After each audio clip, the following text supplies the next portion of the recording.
നമസ്കാരം. മെഡിറ്റേഷൻ്റെ ഗുണങ്ങളെക്കുറിച്ച് ആലോചിച്ചിട്ടുണ്ടോ? ഇത് മനസ്സിനും ശരീരത്തിനും ഉണ്ടാക്കുന്ന മഹത്തായ മാറ്റങ്ങൾ എന്തൊക്കെയാണ്? ധ്യാനം നമ്മുടെ ജീവിതത്തോട് സമീപിക്കുന്ന രീതി തന്നെ മാറ്റാം. ഇന്നത്തെ വീഡിയോയിൽ മെഡിറ്റേഷൻ നിങ്ങളുടെ ജീവിതം എങ്ങനെ മാറ്റിക്കൊടുക്കും, അതിൻ്റെ ശാസ്ത്രീയവും ആധ്യാത്മികവുമായ ഗുണങ്ങൾ എന്തൊക്കെയാണ് എന്നതിനെക്കുറിച്ച് വിശദമായി അറിയാം. വീഡിയോയുടെ അവസാനം വരെ കാണാനായി ശ്രമിക്കുക. ആദ്യത്തെ, എന്താണ് മെഡിറ്റേഷൻ? മെഡിറ്റേഷൻ അതായത് ധ്യാനം ഒരു സ്വാഭാവികമായ അന്തർമുഖ പ്രക്രിയയാണ്. നമ്മുടെ ചിന്ത നിയന്ത്രിച്ച് മനസ്സിനെ ശാന്തമാക്കി ആന്തരിക ശുദ്ധീകരണം നേടാനാകും.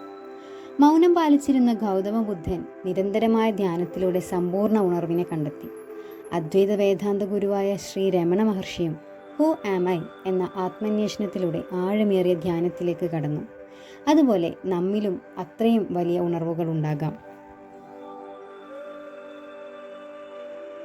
ഇനി മെഡിറ്റേഷൻ്റെ ഗുണങ്ങൾ എന്തൊക്കെയെന്ന് നോക്കാം.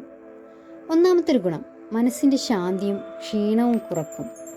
ഉദാഹരണത്തിന്, ഒരു പ്രശസ്ത ബിസിനസ്സുകാരനായ സ്റ്റീവ് ജോബ്സ് തൻ്റെ സിനിമാ ധ്യാനം പതിവാക്കി.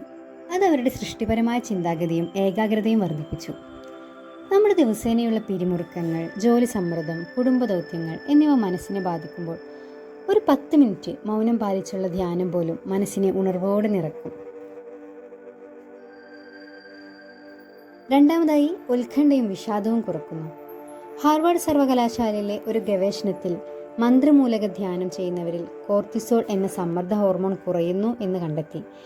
ഇതുകൊണ്ട് ഉദ്യോഗം കുറയുകയും വിഷാദം അകന്നു പോവുകയും ചെയ്യുന്നു. മൂന്നാമതായി, ഓർമ്മശക്തിയും ശ്രദ്ധയും വർദ്ധിപ്പിക്കുന്നു.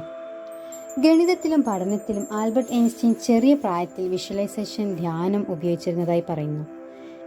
നമ്മുടെ മസ്തിഷ്കത്തിൻ്റെ ന്യൂറോൺ കണക്ഷനുകൾ മെച്ചപ്പെടുന്നതിലൂടെ ധാരണശക്തിയും ഓർമ്മശക്തിയും വർദ്ധിക്കും. വിദ്യാർത്ഥികൾക്ക് പഠനം കൂടുതൽ ലളിതമാക്കാൻ ഇത് സഹായിക്കും.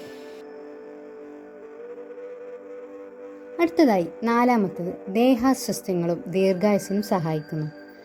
പ്രാണായാമം ഉൾപ്പെടെയുള്ള മെഡിറ്റേഷൻ ശൈലികൾ രക്തസമ്മർദ്ദം കുറയ്ക്കുകയും ഹൃദയാരോഗ്യത്തിനും സഹായിക്കുകയും ചെയ്യുന്നു എന്ന് പഠനങ്ങൾ തെളിയിക്കുന്നു. അഞ്ചാമതായി, ആത്മീയ ഉണർവിനുള്ള വഴി. രാമകൃഷ്ണ പരമഹംസരും സ്വാമി വിവേകാനന്ദനും നിത്യധ്യാനത്തിലൂടെ തത്വജ്ഞാനവും സമാധിയും അനുഭവിച്ചിരുന്നു.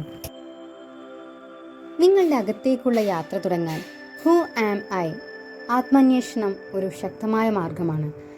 ധ്യാനം പരിശീലിക്കുമ്പോൾ ഒരു ഗുരുവിൽ നിന്ന് തുടങ്ങുക. നിങ്ങളുടെ മെഡിറ്റേഷൻ അനുഭവങ്ങൾ താഴെ കമൻറ്റ് ചെയ്യും. നിങ്ങൾക്ക് ഈ വീഡിയോ ഉപകാരപ്രദമാണെന്ന് തോന്നിയാൽ ലൈക്ക് ആൻഡ് ഷെയർ ചെയ്യാനും മറക്കല്ലേ. മറ്റുള്ളവർക്കും ഈ അറിവ് പ്രചരിപ്പിക്കാൻ സഹായിക്കും.